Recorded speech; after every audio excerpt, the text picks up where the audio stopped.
নমস্কাৰ সকলোকে পাঠদানৰ নতুন এটা ভিডিঅ'লৈ স্বাগতম জনাইছোঁ। এই ভিডিঅ'টোত আমি আগন্তুক আসাম পুলিচ এভি ইউভি এপি আৰু ৰিটেন এক্সামিনেশ্যনত উপযোগী হোৱাকৈ অতি গুৰুত্বপূৰ্ণ আসাম জিকেৰ ওপৰত বিস্তাৰকৈ MCQ আলোচনা কৰিম। গতিকে ভিডিঅ'টো শেষলৈ চোৱাৰ বাবে আহ্বান থাকিল। এইটো আসাম জিকেৰ ওপৰত দ্বিতীয়টো ক্লাছ। বলক পলম নকৰাকৈ কুৱেশ্যনৰ ফালে আগবাঢ়ো। Question number 1, what is the only left tributary of Barak river? Barak নদীৰ একমাত্ৰ বাও উপনদী কোনখন? ইয়াৰে শুদ্ধ উত্তৰটো হ'ব অপশ্যন চি, সোনাই। অৰ্থাৎ সোনাই নদীখন বৰাক নদীৰ একমাত্ৰ বাও উপনদী। Question number 2, when was Assam state zoo established? Assam ৰাজ্যিক চিৰিয়াখানা কেতিয়া স্থাপন কৰা হৈছিল? ইয়াত 4টা অপশ্যন দিয়া আছে। এই 4টা অপশ্যনৰ ভিতৰত শুদ্ধ উত্তৰ কোনটো হ'ব বাৰু? ইয়াৰ শুদ্ধ উত্তৰটো হ'ব অপশ্যন চি, 1957। অৰ্থাৎ 1957 চনত অসম ৰাজ্যিক চিৰিয়াখানা স্থাপন কৰা হৈছিল। লগতে আপোনালোকে জানি থোৱা ভাল হ'ব যে Assam state zoo is the largest zoo in whole of north east India. লগতে আৰু এটা কথা জানি লওক যে বৰ্তমান অসম ৰাজ্যিক চিৰিয়াখানাৰ ডিভিজনেল অফিচাৰগৰাকীৰ নাম হ'ল ডক্টৰ আশ্বিনী কুমাৰ। তেওঁ এজন IFS officer. Question number 3, which is the state bird of Assam? অসমৰ ৰাজ্যিক পক্ষী কি? ইয়াত 4টা অপশ্যন দিয়া আছে। এই 4টা অপশ্যনৰ ভিতৰত শুদ্ধ উত্তৰটো হ'ব অপশ্যন ডি, দেওহা। অৰ্থাৎ দেওহা হৈছে অসমৰ ৰাজ্যিক পক্ষী বা চৰাই। Question number 4, when rhino day is celebrated in Assam? অসমত গড় দিৱস কেতিয়া পালন কৰা হয়? Option A 3 July, option B 19 August, option C 22 September, option D 29 October. ইয়াৰ শুদ্ধ উত্তৰটো হ'ব option C, 22 September.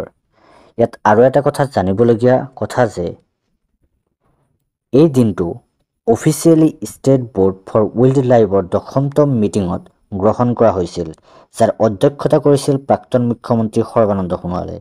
Question number 5, in which year was Kaziranga declared as a world heritage site by UNESCO? কোন চনত ইউনেস্কোৰ দ্বাৰা কাজিৰঙাক বিশ্ব ঐতিহ্য ক্ষেত্ৰ হিচাপে ঘোষণা কৰা হয়? ইয়াত 4টা অপশ্যন দিয়া আছে। এই 4টা অপশ্যনৰ ভিতৰত শুদ্ধ উত্তৰটো হ'ব অপশ্যন বি, 1985। অৰ্থাৎ 1985 চনত কাজিৰঙা নেশ্যনেল পাৰ্কক ইউনেস্কোৰ দ্বাৰা বিশ্ব ঐতিহ্য ক্ষেত্ৰ হিচাপে ঘোষণা কৰা হৈছে। ইয়াত আৰু 2-3টা কথা জানি থোৱা ভাল হ'ব। Number 1, Kaziranga national park is the largest national park of Assam. দ্বিতীয়তে, Kaziranga national park is located in parts of Golaghat, Nagaon and Sonitpur district of Assam. কেতিয়াবা পৰীক্ষাত ইউনেস্কোৰ হেডকোৱাৰ্টাৰ ক'ত আছে বুলি সোধে। গতিকে আমি ইউনেস্কোৰ হেডকোৱাৰ্টাৰৰ বিষয়ে জানি থোৱা ভাল হ'ব। ইউনেস্কোৰ হেডকোৱাৰ্টাৰ আছে ফ্ৰান্সৰ পেৰিছত। Question number 6, total length of Saraighat bridge? Saraighat দলঙৰ মুঠ দৈৰ্ঘ্য কিমান?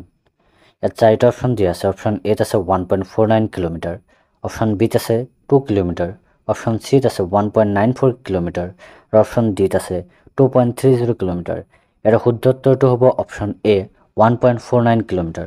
অৰ্থাৎ শৰাইঘাট দলঙৰ মুঠ দৈৰ্ঘ্য হৈছে 1.49 কিলোমিটাৰ। আমি ইয়াৰ পৰৱৰ্তী কুৱেশ্যনটোলৈ আহিছোঁ। Question number 7, when was the Saraighat bridge open to the public?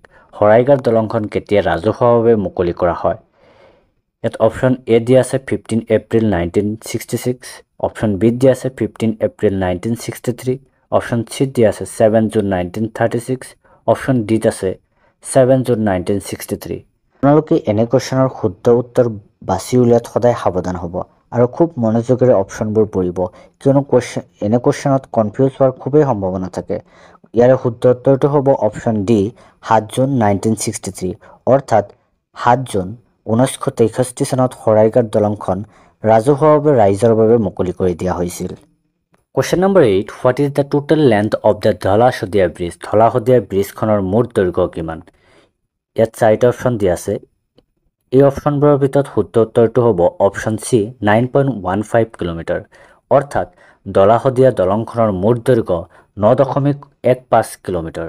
Dhola Sadiya দলংখনক Bhupen Hazarika সেতু বুলিও জনা যায়। ইয়াত খুব ইম্পৰ্টেণ্ট জানিবলগীয়া কথাটো হ'ল ধলা শদিয়া দলংখন কোন নদীৰ ওপৰত অৱস্থিত?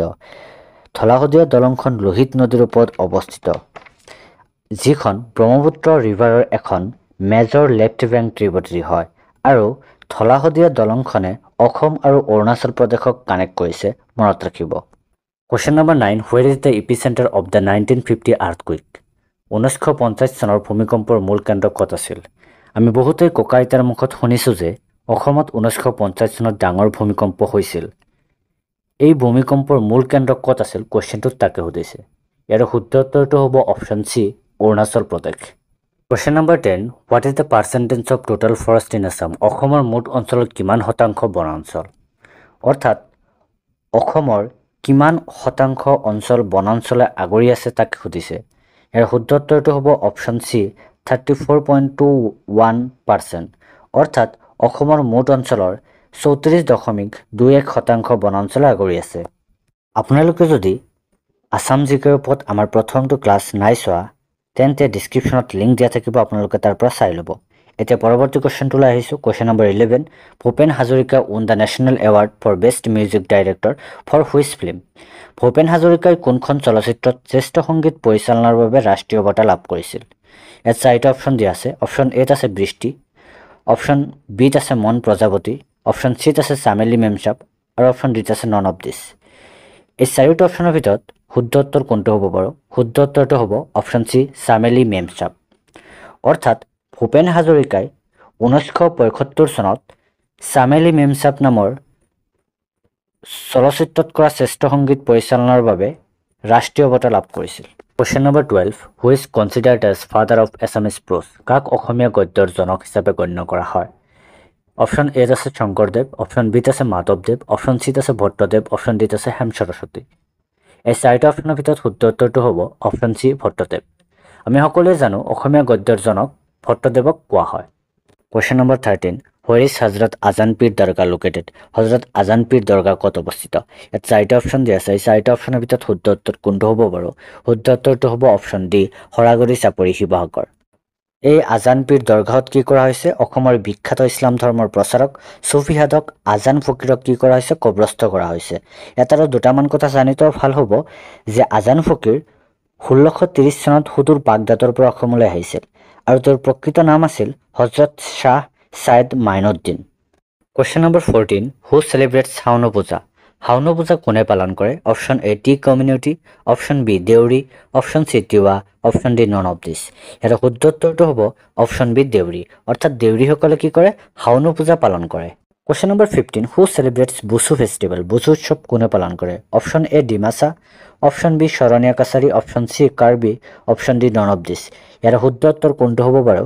শুদ্ধ উত্তৰটো হ'ব অপশ্যন এ ডিমাছা। অৰ্থাৎ ডিমাছাসকলে কি কৰে? বুচু উৎসৱ পালন কৰে। Question number 16 which Assamese novelist is known as Ekhud Kokaideu? কোনজন অসমীয়া ঔপন্যাসিকক এখুত ককাইদেউ বুলি জনা যায়? ইয়াত চাৰিটা অপশ্যন দিয়া আছে। চাৰিটা অপশ্যনৰ ভিতৰত শুদ্ধ উত্তৰটো হ'ব অপশ্যন চি নৱকান্ত বৰুৱা। অৰ্থাৎ ঔপন্যাসিক নৱকান্ত বৰুৱাক এখুত ককাইদেউ বুলি জনা যায়। Question number 17 which Assamese poet is also' known as ধনী কবি? কোনজন অসমীয়া কবিক ধনী কবি বুলি জনা যায়? ইয়াত শুদ্ধ উত্তৰটো হ'ব অপশ্যন বি বিনন্দ চন্দ্ৰ বৰুৱা। অৰ্থাৎ কবি বিনন্দ চন্দ্ৰ বৰুৱাক ধনী কবি বুলি জনা যায়। মনত ৰাখিব এনেকুৱা কুৱেশ্যনবোৰ প্ৰায়ে কম্পিটিটিভ এক্সামত অহা দেখা যায়। পৰৱৰ্তী কুৱেশ্যনটোলৈ আহিছোঁ। Question number 18 where was the first medical college of Assam established? অসমৰ সৰ্বপ্ৰথম চিকিৎসা মহাবিদ্যালয় ক'ত স্থাপিত হৈছিল? ইয়াত চাৰিটা অপশ্যন দিয়া আছে। এই চাৰিটা অপশ্যনৰ ভিতৰত শুদ্ধ উত্তৰটো হ'ব অপশ্যন চি ডিব্ৰুগড়। অৰ্থাৎ ডিব্ৰুগড়ত অসমৰ সৰ্বপ্ৰথম চিকিৎসা মহাবিদ্যালয় স্থাপিত কৰা হৈছিল। এতিয়া কথা হ'ল সেই চিকিৎসা মহাবিদ্যালয়খনৰ নাম কি বাৰু? সেই চিকিৎসা মহাবিদ্যালয়খনৰ নাম Assam medical college and hospital Dibrugarh. ইয়াত আৰু দুটা তিনিটা কথা জানি থোৱা ভাল হ'ব, খুবেই গুৰুত্বপূৰ্ণ যে অসম মেডিকেল কলেজৰ পূৰ্বৰ নাম কি আছিল বাৰু? অসম মেডিকেল কলেজৰ পূৰ্বৰ নাম আছিল বেৰী হোৱাইট মেডিকেল স্কুল আৰু ইয়াৰ ফাউণ্ডাৰ কোন আছিল? জন বেৰী হোৱাইট। আৰু কেতিয়া ইষ্টাব্লিছ কৰা হৈছিল? 1900 চনত কি কৰা হৈছিল? ইয়াত স্থাপন কৰা হৈছিল। Number 19 the first modern theatre hall of Assam Baan theatre is located in? অসমৰ প্ৰথমটো আধুনিক ৰংগমঞ্চ বাণ থিয়েটাৰ আৰু এই বাণ থিয়েটাৰ কোন ঠাইত অৱস্থিত তাকে সুধিছে। Option A Guwahati, option B Barpeta, option C Tezpur, option D Nagaon. এই চাৰিটা অপশ্যনৰ ভিতৰত শুদ্ধ উত্তৰটো হ'ব অপশ্যন চি তেজপুৰ। অৰ্থাৎ তেজপুৰত অসমৰ প্ৰথমটো আধুনিক ৰংগমঞ্চ বাণ থিয়েটাৰ অৱস্থিত।